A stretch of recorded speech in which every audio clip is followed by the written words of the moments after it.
So let's try and summarize, maybe go back to our picture, because we may have to skip a few things, but we're getting to what many of you have heard of. You hear about mining, Bitcoin mining, so that's what we're getting to and what it involves. But so far we know that we have transactions. Everything is a transaction.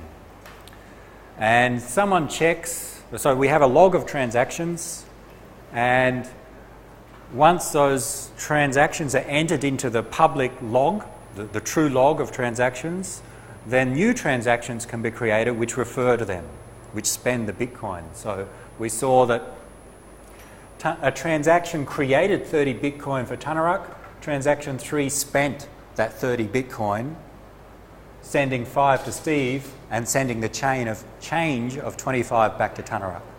So each transaction spends Bitcoins. And we build up millions of transactions over time. Now, one of the problems is what's called double spending. I have just received, I think if we go through these transactions, you'll see I received 2 plus 5. I have 7 Bitcoin to my name. I have 7 Bitcoin. If I was to cheat, what I would like to do is be able to say, okay, let's create one transaction that sends 7 Bitcoin to one person to pay them for something they've just sent me, and let's create another transaction that sends 7 Bitcoin to someone else. Okay? Double spend. I've only got 7, but I spend it twice. That shouldn't be allowed, but that's something that a cheat may try to do. We need to stop that. So I create 2 transactions, spending all my Bitcoin.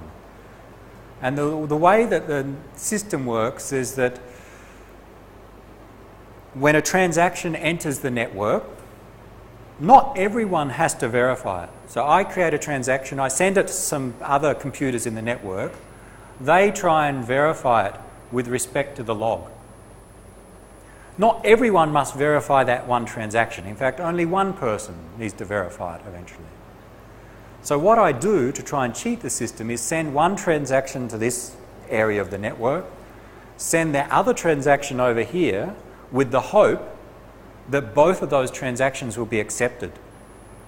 Because this part of the network doesn't know about the other transaction, and this part doesn't know about the vice versa, the second transaction. So I hope that both transactions will be accepted, and effectively I've spent my money twice. That's bad.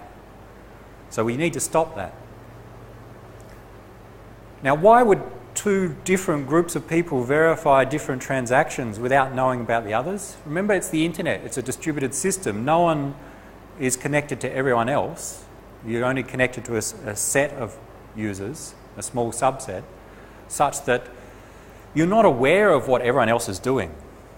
If it was a centralized system, the bank would verify all transactions in order. But in a distributed system, entities may be verifying separately and independently. So we need to somehow maintain ordering such that if I create 2 transactions to double spend my money, one of them will be verified first, therefore the others will know that the second transaction must be rejected. That's what we want. And one way to do that is that we introduce some sort of delay into the system, so it takes some time to verify. And that's what we're trying to get to. But in fact, we now not talk about verifying individual transactions, we talk about creating a block of transactions. So there are many transactions every second, there are many transactions, new transactions occurring. And what we do is we group them into a block, and then a block will refer to, the next block will refer to other previously created blocks, where blocks contain verified transactions. Okay, so let's say all the transactions that have currently been verified are included in the blockchain, a chain of blocks. Now there's some new transactions. What we do is we group them into a block and try and create that block to add to the chain. Once it's added to that chain, those transactions included will be considered verified or confirmed. Maybe a picture will capture this before we go into the technical details. Let's see if we can talk about it in a picture. This concept of a block and a blockchain. So now the first block contains the very first transactions when Bitcoin was created. And there's some special cases. How did you create the first transaction and verify it? Let's ignore it. Let's assume the first block was created. A block is a data structure that refers to the previous block.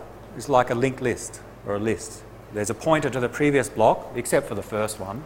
It's called the Genesis block. Block 1 refers to block 0. And the block in the data structure also refers to the transactions inside that. So a set of transaction IDs. How many? It varies. Today it's usually in the order of hundreds, 200 or 300. We'll see some numbers later. So what happens? New transactions are created. They are sent out to people to try and verify. And what people do, other users in the network, so let's say we already have 4 blocks, block 0 up to block 3. They've been created, they refer to verified transactions. Then there's some new transactions. These here, transaction 22, 23, and so on. And there are 2 different users, user 1 and user 2. We'll call them miners. We'll explain why later, but 2 different users. What they are trying to do is they take some of those unverified transactions, those that aren't yet in the list, and they include them into a block and try and create a new block to add to the chain. Okay? So miner 1 creates a data structure containing a header which points to block 3, includes some transactions. They don't have to be the same transactions, just some transactions. Miner 2 does the same on his computer on the other side of the world. Creates a block with a header and some transactions, and then they perform some operations to mine this block, to create the block. And the operations are set up such that it will take some time. It requires your computer to do some work. It takes some time. We'll talk about the time later, but minutes, hours if you have a slow computer.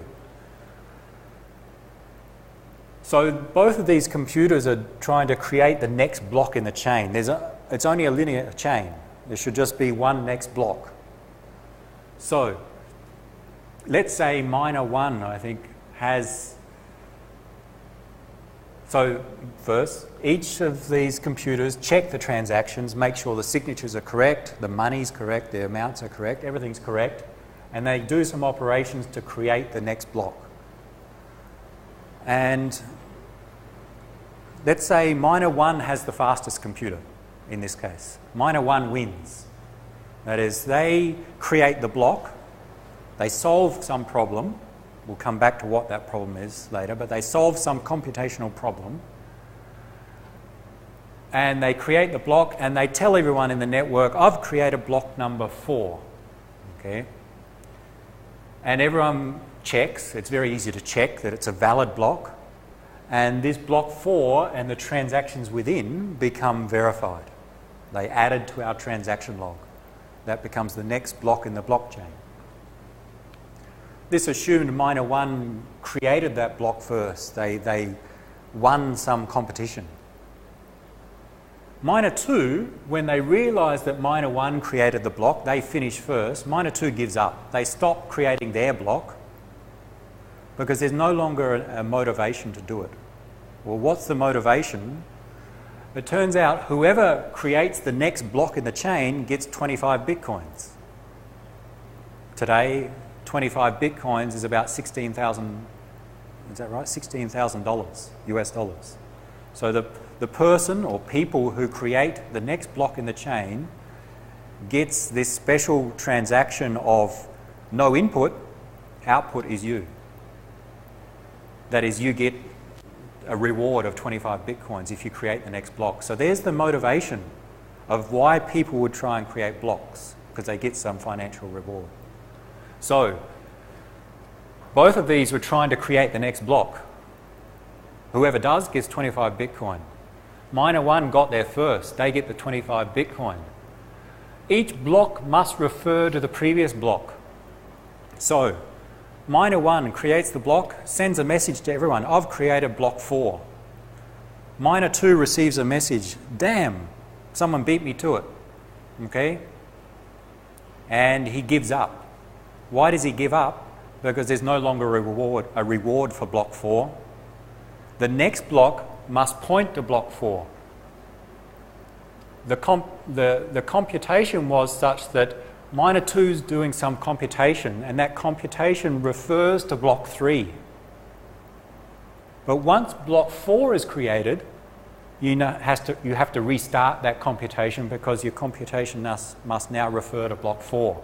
You can't continue with the old one because, well, you can, but you'll never get the reward. So Miner 2 gives up, and now he creates some more, or gets a group of transactions and goes to work trying to create block 5, as do other miners. And whoever creates the next block is added to the chain, and they tell everyone, I've created the next block. Everyone, it's very quick to check. It's broadcast through some network. Once you learn someone else has created the next block, then you give up what you were doing and then move on to the next block to try and win that competition. So why create blocks? Because you get some reward. You get some financial reward. That motivates the people to do it. And it's important that each block must refer to the previous block in the chain. So that if you are working, but then you learn someone else just completed block 4, then there's no benefit in you continuing on this one because block 4 is already existing and your new block must point to block 4, so you must restart. The computation of creating a block has an input as the block ID, the previous block ID. So when the previous block ID changes, you must restart your computation. Now, it's the internet. It may happen such that 2 blocks are mined at the same time. Miner 1 and Miner 2 are going to work. They both find the next block, they're both separate, at the same time. And they both tell everyone, I've created a new block. Sort of, it's a draw. It's a tie in the competition. They tell everyone, so Miner 1 create a block 4, let's call it 4A, and Miner 2 create a block 4B. Now this can be a problem because what that says is that from our system, someone's saying that these transactions are being verified, but someone else is saying that these other set of transactions are being verified. This is, we start to, what do we call it? We get a fork in the chain. Okay. Now what happens? This is possible. It turns out in practice very, very uncommon that 2 sets of users create the next block at the same time and then tell everyone and everyone believes them. Usually it's one of them comes first. Okay. But if it does happen, then people then start creating the next block, block 5. Some of them will refer to block 4B and others will refer to block 4A. Again, when you create a block, you get a reward, and when you create a block, you must point to a previous block. So some people are trying to create this block, which will point to 4A. Others are trying to create this one, which will point to 4B. The one that wins will create the block. If, let's say, this group or this person wins and creates block 5, the system will then disregard this block. It will remove it from the chain. So if we get this special case where 2 users create a block at the same time, it's possible, but usually it's fixed shortly later. And it's fixed because now people are trying to create the next block, and let's say one of them wins. One of them gets there first. This one does. So now block 5, so the other users who want to create block 6, what they do is they normally take the longest chain. So now we have remove this red cross, but we have this chain, and then the next block needs to be created. Well, users choose the longest chain. That's the rule, to continue from the longest chain. What happens to the 25 Bitcoin number? And yeah, what happens here? This block moves from previously created and transactions verified to be orphaned, and the transactions are no longer verified. So they're put back into the pool of transactions that need to be verified. So yes, transactions in here, which are not in the other blocks, will need to be verified again. Okay, so that's the problem. Well, that's what happens with these ones.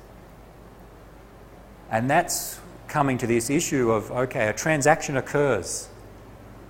I make a payment to someone. Okay. At what time do you believe that you've got that money? Well, you want that transaction to be included in a block. Okay. Let's say my transaction was, okay, to pay Dana 1,000 Bitcoin, and I'm going to pay him that, and he's going to send me a car. Okay. I'm buying a car from him. So when does he send me the car? Once he's got the money. But how does he know he's got the money? Well, let's say it was transaction 22. Then at this point, transaction 22 has been included in a block. Okay, good. Let's say it was transaction 22. So therefore, he sends me the car because his transaction of receiving that 1,000 Bitcoin has been accepted by the system. So he believes he's got the money, and fine. The next block, and then this transaction remains in the log. Remember, it's all about a log of transactions, trusted transactions. But what if his transaction was 27? Transaction 27, it's verified here. So he sends me the car thinking he just got 1,000 Bitcoin, but then slightly later, this transaction is converted back to unverified. That doesn't count, that transaction. He hasn't got the Bitcoin. I've got the car. So, The block takes about 10 minutes. So yeah. There's essentially a 9-minute window. So a block, turns out, takes about 10 minutes to verify. Every 10 minutes, a new block is created. So, when does the receiver believe that they've got the money? One rule has been once 6 blocks after that transaction have been created. Let's say, in this case, the block containing his transaction has been created. If he believes he's got the money at this point in time, he may be very unlucky and that this block is rejected because of a fork in the chain. So to increase your confidence that the block is going to remain and the transaction remain, wait until the chain is such that there are 6 blocks from when your transaction occurs.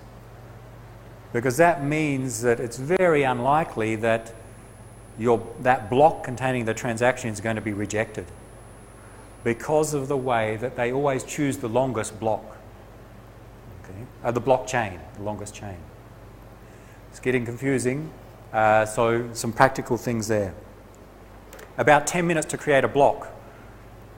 When do you believe the transaction has been confirmed? Well, it's up to you, but a general rule is 6 blocks. Once 6 blocks after your transaction have been confirmed, then that's very, very unlikely that you're going to have that transaction rejected. In some cases, you can make it longer. In some cases, it's 100 blocks. And in practice, these forks, I'll show you some statistics later, very few happen. So very few times does a block get rejected. So it's possible in theory, but in practice it turns out that usually there's only one chain. So if it's 6 blocks and 10 minutes per block, that's 1 hour. Transaction occurs about 1 hour later, you can think, it's safe to say you've got the money. Okay, so there is some delay there. There was an incident in 2012 where 2 separate where a fork was created and not repaired. Uh, There's two separate, for almost 13 hours, there's two separate generations going on. yes. So what happens is, let's say, how do we get to? So we have a fork here. We've got two parallel chain of blocks. Then the next one, they happen at the same time. And then the next one happens at the same time. And it keeps going. Then we keep this parallel. And we have this problem in this case that it's possible to have a transaction that double spends. And that's bad. So the longer that we have two parallel chains, the more chance it is for someone to double spend. But even then, it's still possible to go back and revert. Yeah, So it creates a problem. They Yeah. downgraded the software. Yeah. They suspended trading until Yeah. until they pushed it. Yeah. There was a problem with the version of the software, I think, that such that there was a parallel chain created, and eventually one of those forks had to be deleted, which effectively invalidates all those transactions, which causes a major inconvenience to people who thought they got money but actually didn't. The problem they suspended it caused a huge sell-off. Well, of course, that impacts on the value of things as well. Yeah. What can happen if you do have a parallel chain is that, let's say back here, transaction 38, I received from some other transaction 1 Bitcoin. Okay, I have 1 Bitcoin, that's all I have. I create two different transactions, 427 and 435. Both of them refer to 38, and both of them I'm spending 1 Bitcoin. This is double spending. I have 1 Bitcoin from here, and I've got two different transactions trying to spend that 1 Bitcoin. One sending to Pekini, one sending to Tanarak. If this transaction is verified in this block, in this fork of the chain, and this other one here, then Pekini thinks she's got 1 Bitcoin from me. Tanarak thinks he's got 1 Bitcoin from me, but I only had 1 to start with, so both of them can't get 1. So that's the problem that we get if we have two parallel chains. Now, if block 7 is created here, then this chain is, or this fork is removed. All these transactions are invalidated, and then Tanarak doesn't get his 1 Bitcoin. So it works in that case. But of course, if Tanarak has tried to spend that 1 Bitcoin somewhere else, then that creates a problem. Okay, so the problem with this fork is that double spending is possible, but it's very unlikely in practice. I'll show you statistics in a moment. Let's go to hopefully the last main thing. Why create blocks? And creating blocks is called mining. We create blocks to keep this transaction log consistent. Everyone agrees upon the same set of transactions. If people are agreeing upon different sets of transactions, we get the problem like double spending. So, the way the system is set up is that to create a new block takes some effort. And to create the block, you need to prove that you did work. This concept of proof of work. How is it done? The users that create new blocks are called miners. This is Bitcoin mining. What do they need to do? So what they do is they collect a set of transactions. That's easy. Then they create a data structure, the block header, which includes some information about those transactions. And that data structure must include a value of a special value. And this is how it works. The block data structure, we must be able to take a hash of that block data structure and get a number that is less than some cutoff. Now, coming back to hash functions, using SHA-256, With SHA-256, there are 2 to the power of 256 possible values. 256 bits long, meaning 2 to the power of 256 possible values. And SHA is effectively a random number generator. If I take some input, I'll get a random number as output, a 256-bit random number. If I change the input by just 1 bit, I'll get a different random number as output. Okay. The input in this case is the block header, just some 80 or so bytes. It's not big, but it's some data structure that refers to the previous block. Now, the block header must be such that when we take a hash of that, we'll get a number which is less than some other number, which is defined here. We take the block header, we calculate the hash of the block header, and we get the block ID. Effectively a random number, the block ID. It's the hash of the block header. It must be less than this value, which is 2 to the power of 256 divided by some difficulty factor times 2 to the power of 32. If the block ID is less than this, then you've created the block. If not, you must change a value inside the block header. There's a counter field that you can change, and retry, calculate the hash. You'll get a different random number, a different block ID. If it's less than this, you've created the block and you've won. If it's more than this value, then you need to try again. And you try again until you get a number less. Let's look at that and see how that works. Coming back, I think. The block header contains the ID of the previous block. So if we're trying to create block 6, the header contains block 5, the ID. The list of transactions, some other information, the difficulty factor, but importantly a counter, some value that we can set to anything. So what we do to mine a block, I create this data structure, I set the counter, let's say, to 0. I calculate the hash of these values. I get a number. If that number is less than our cutoff, then I've created the block and I've won the competition.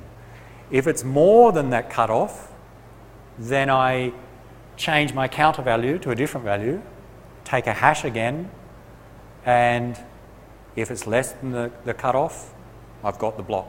If not, try again and again and again. How long does it take, or what effort does it require? Remember, calculating the hash of some input generally or effectively produces a random number. Our random number, the block ID, must be less than this. Do I have an example? Here's an example.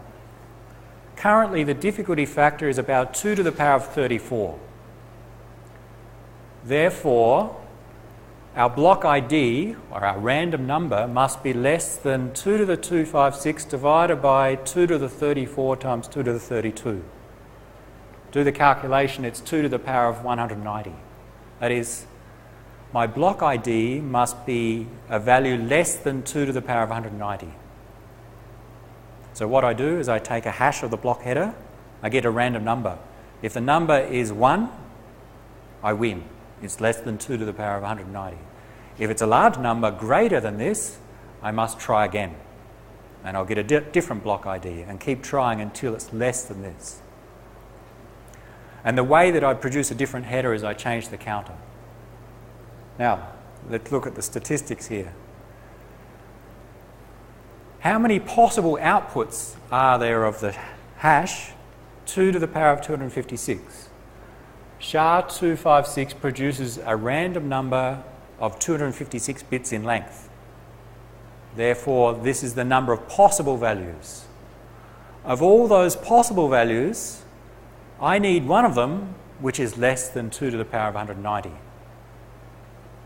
So, what's the probability of choosing a random number from some range? This is the range, and that number must be less than this. Well, it's 2 to the power of minus 66. Okay, I'm sure you do this in your head. Quite simply, if you choose from 10 numbers, a random number, what's the chance of it being less than or equal to 4? So choose between 1 to 10, the chance of being less than or equal to 4. Well, you either choose 1, 2, 3 or 4. You've got 40% chance. Okay, so the same logic applies here. You can work out the probability. It's the total set, or it's the cutoff divided by the total set, which is this. And because it's random numbers, how many attempts do we need to take to get that probability of 1? Well, 2 to the power of 66. On average, I need 2 to the power of 66 different attempts to get a number less than 2 to the power of 190. And back again, 1 to 10 needs to be less than or equal to 4. You choose a random number. You choose 7. Okay, it's not, so you try again. You choose 3. Okay, we got it in 2 attempts. If you keep doing that, on average, how many attempts does it take? Well, this is what we're calculating here, 2 to the power of 66. So, to create a block, what you do is you create the block header and you keep changing the counter.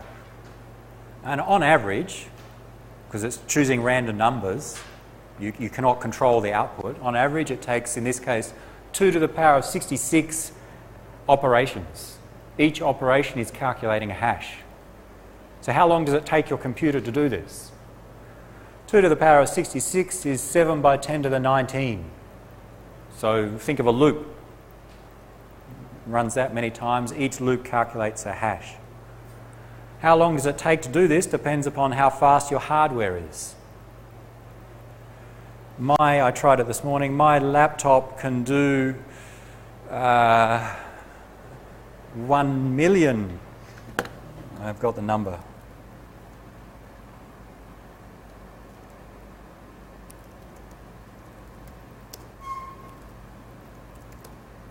I'll show you. This is my laptop. I'll show you the number in a moment. It's doing many hashes. And this is the number. On a small input size, it did in... it'll stop in a moment and we'll be able to read it. I'll highlight. My laptop, I'll focus on this line. In 3 seconds, 2.99 seconds, my laptop did, what's this, 2.5 million hashes. Let's round it up to 3 million hashes. 3 million hashes in 3 seconds is 1 million hashes per second. My laptop can do 1 million hashes per second. Your laptop may be different, okay? But say 1 million hashes per second. We need to do 7 by 10 to the power of 19 hashes. How many seconds?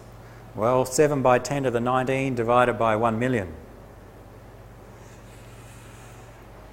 Anyone have the answer?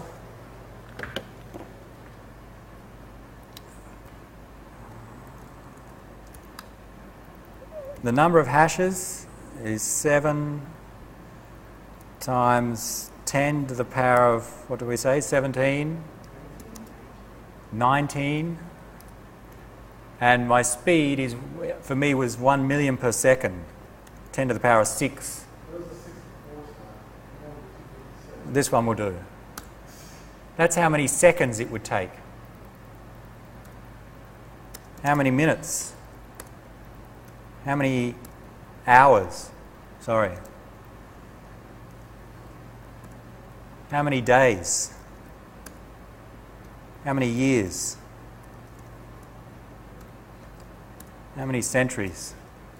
Oh, 22,000 centuries it would take my laptop to find a block. The reward I get for getting one block is 25 bitcoins. It's about $16,000. So if I wait for 22 centuries, I will get $16,000, okay? All right, we have a problem. So, mining is creating a block. And the way to create a block, the rules are that you need to create a hash of the block header which is less than some value. The value is fixed, except it depends upon some changing difficulty factor. And that changes effectively as the speed of hardware and the number of people mining change. This difficulty factor goes up and down. It increases, making it such that today, if I use my laptop, take 22,000 centuries, but what people do is they combine many different hardware devices into a group and all mine together. And the current rate is that groups of people are doing about 10 to the power of 17 hashes per second. My laptop did 10 to the power of 6, but in the internet with people grouping together, they're doing about 10 to the power of 17 per second, which takes about 700 seconds or about 11 minutes. And that, as the hardware speed increases, the difficulty factor increases, which makes it such that it's designed such that the time it takes is roughly about 10 minutes. To create one block, to solve this problem takes about 10 minutes, no matter how good the hardware is. 5 years ago it took 10 minutes. Today it takes 10 minutes because the network automatically adjusts the difficulty factor such that if there's a great increase in the hash rate from 10 to the power of 17 up to 10 to the power of 18 overnight, then the difficulty factor changes so that it still takes about 10 minutes to create a block. But this is in total. This is not on one computer. This is 10 minutes with maybe thousands of people using dedicated hardware, all trying to create one block, a pool of miners. Okay. Questions?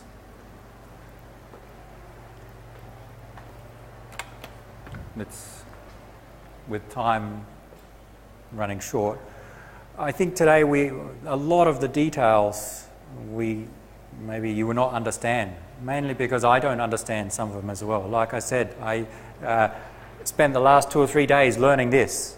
Okay, I haven't used Bitcoin before, so that's why it may be hard to convey the details to you. But some of the things that you've heard of in the press and in general maybe will start to make sense now. Not all of it, but maybe we need another 3 or 6 hours to go through and explain in depth. So, this difficulty factor is designed such that it takes about 10 minutes to mine each block.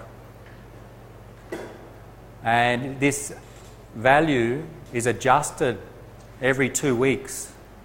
The system does a calculation. How long did it take to mine the previous blocks? And then adjust the difficulty factor such that in the next 2 weeks it's going to take about 10 minutes per block. So it automatically adjusts. So this is block mining. The block mining is creating that block, and it requires a lot of computational effort. If you do it on your own computer, well, using your CPU, impossible. Well, it's possible, but what happens? I start mining on my computer, but everyone else is mining using their computers and their groups of computers. So I'm never going to win. I'm never going to be faster than someone else.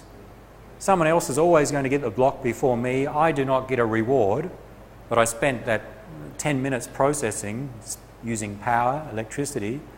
So mining on your own computer is not worthwhile. In the past, when the difficulty factor was quite low, it was possible to mine on your own computer. It was possible to win. But now the capabilities of others is such that it's very hard to win. So why mine blocks? When you mine blocks, you're using hardware. Okay, you need to buy the computer. Right, you already have it. Well, that's fine. But you need electricity. You need to pay for power unless you plug into the university's electricity. Don't do that. Okay.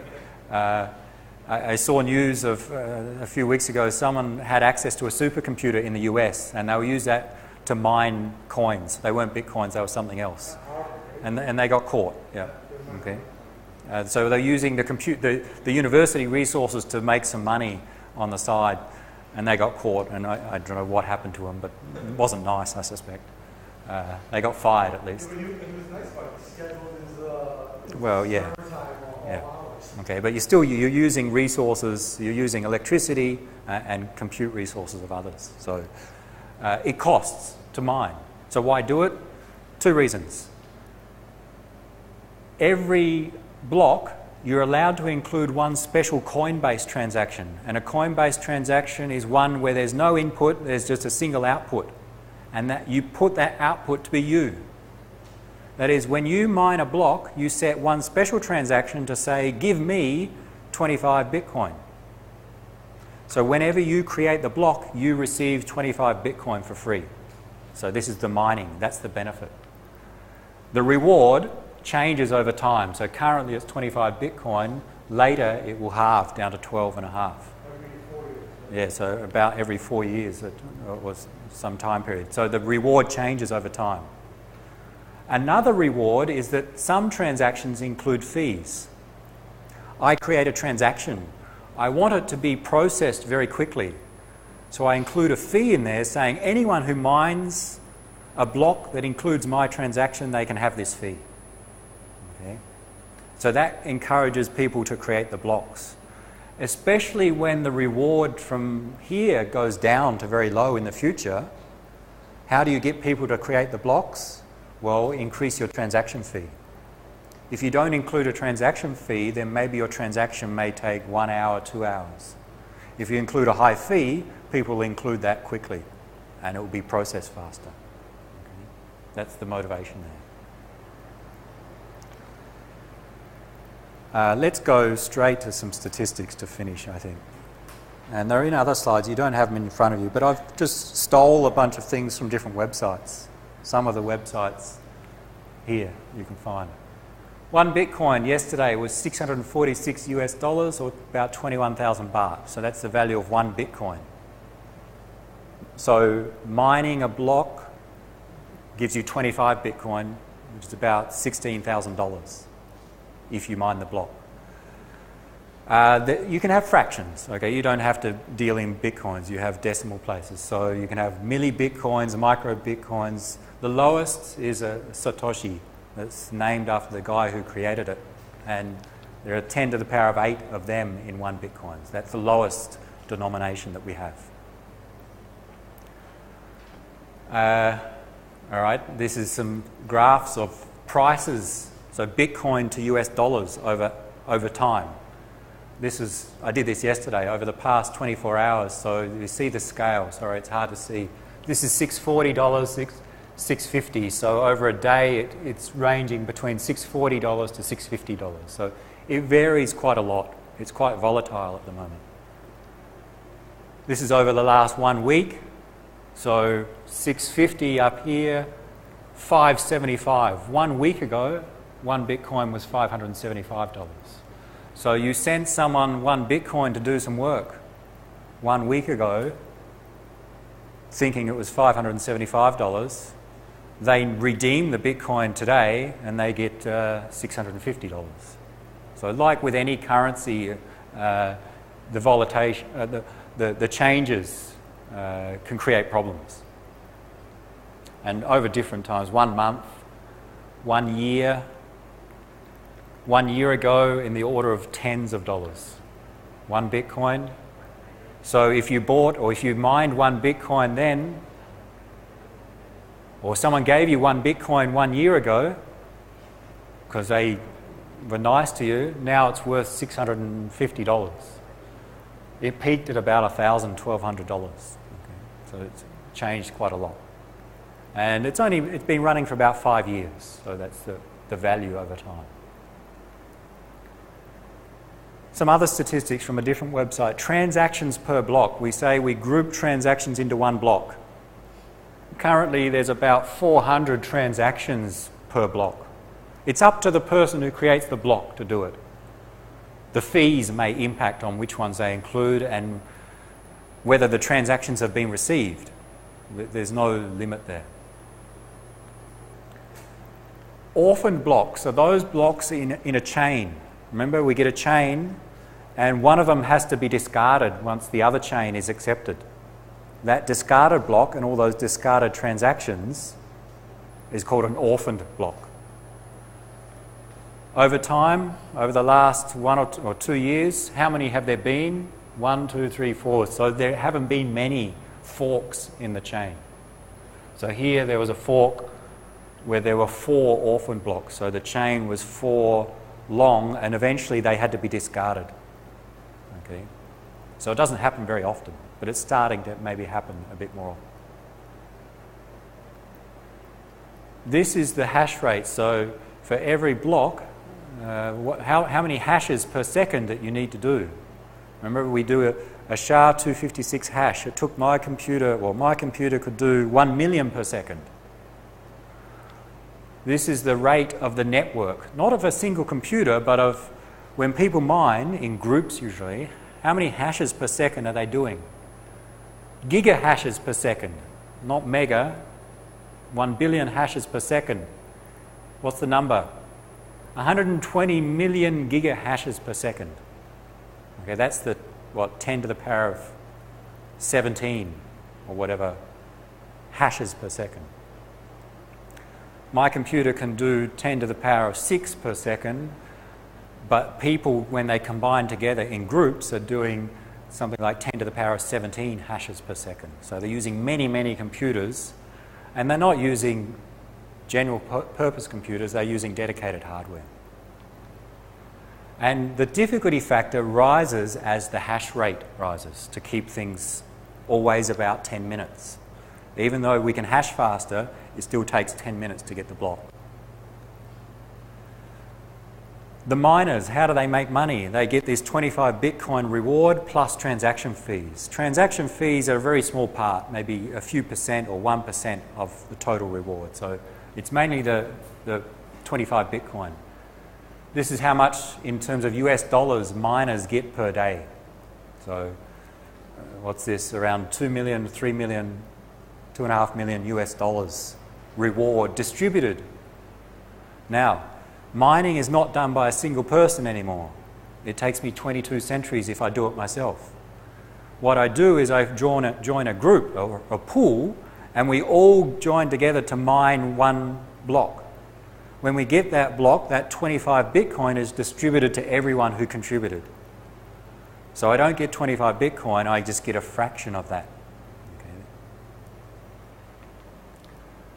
Okay. I think it depends upon how much you contribute to the mining. So let's say all of us join a group. If I have the fastest computer that contributes the most hashes, then I will get the largest fraction of the Bitcoin, but we'd share it. Where do we get to? Some statistics. How many blocks in the blockchain? 300,000 currently. So it's just one long chain of blocks. And how many Bitcoins? About 13 million Bitcoins have been mined from people creating new blocks. The current reward per block is 25, but it goes down every few years. The difficulty factor. In the past 24 hours, this was yesterday, there were 143 blocks added to the chain, so per day.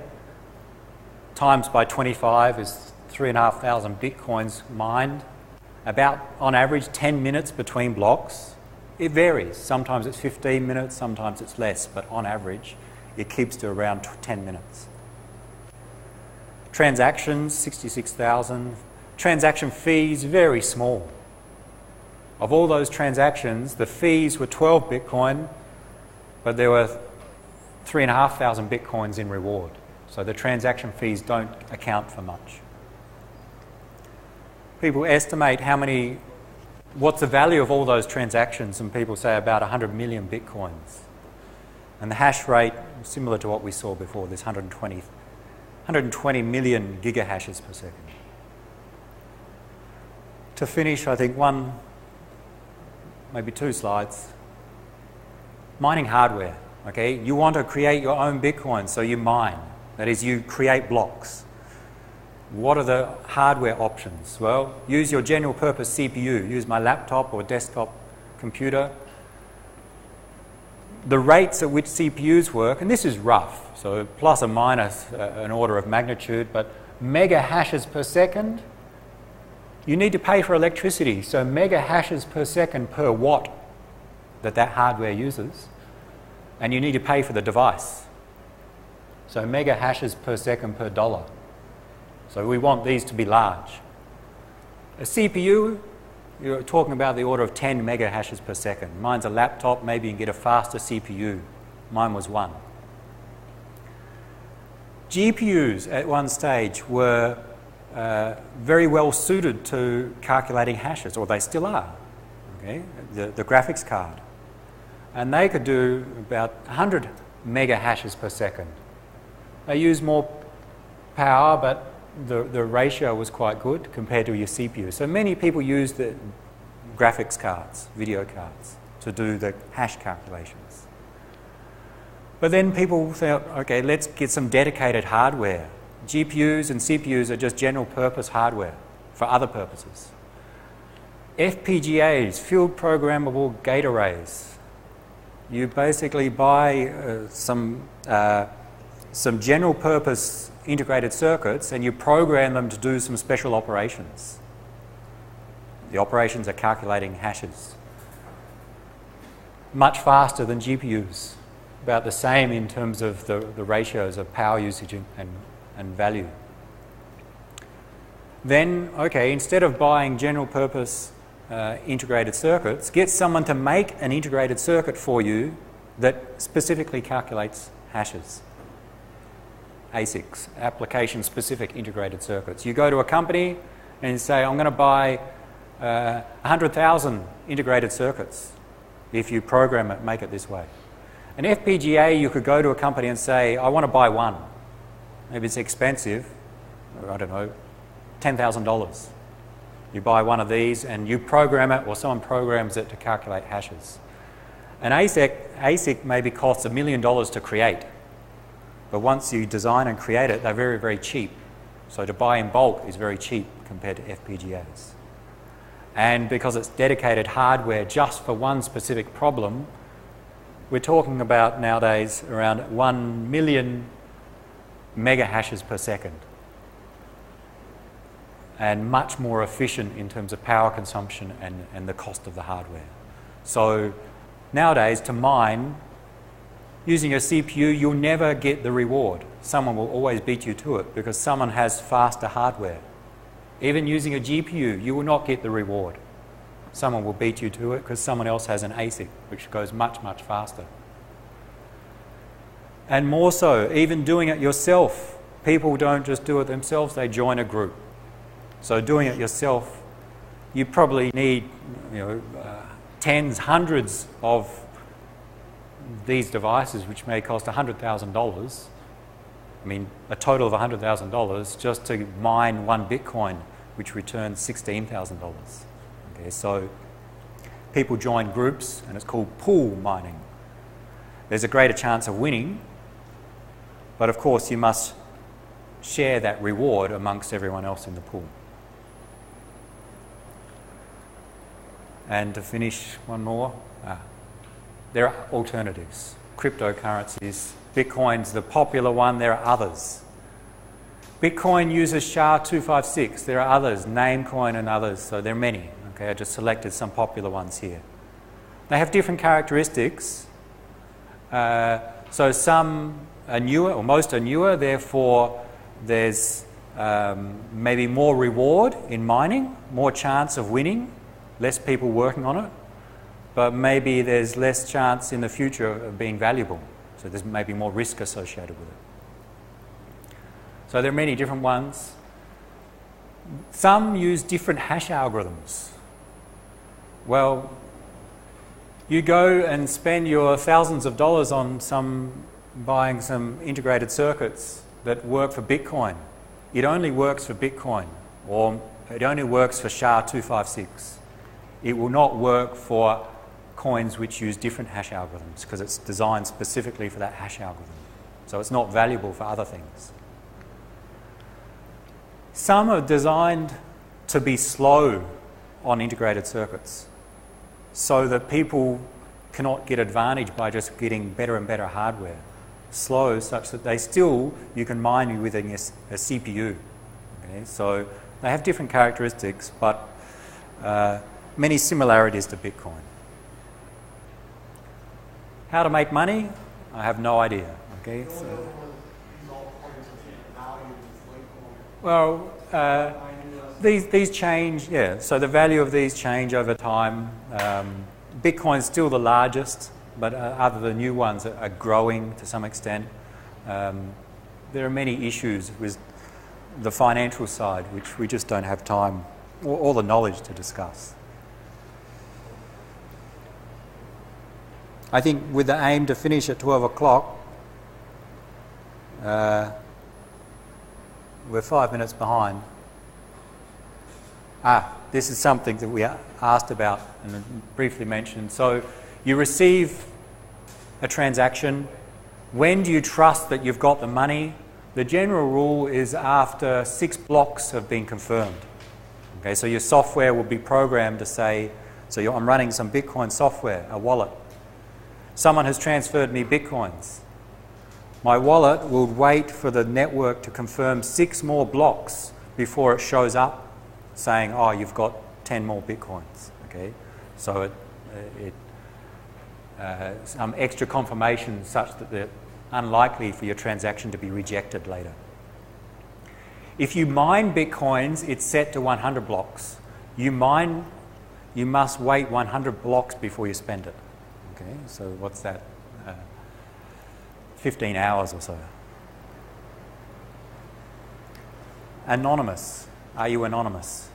Every transaction is recorded. Who sends to who is recorded. Okay, so that's not anonymous. But what is recorded? Well, the hash of the public key of users, or generally the public key of users. So even though I can see this public key sent to this public key at this time, this amount of money, do I know that it was Steve sending to Tanara? Well, if I can map the public key back to an identity, yes. But if we start to use many different public keys, it's much, much harder for someone to map back to an identity.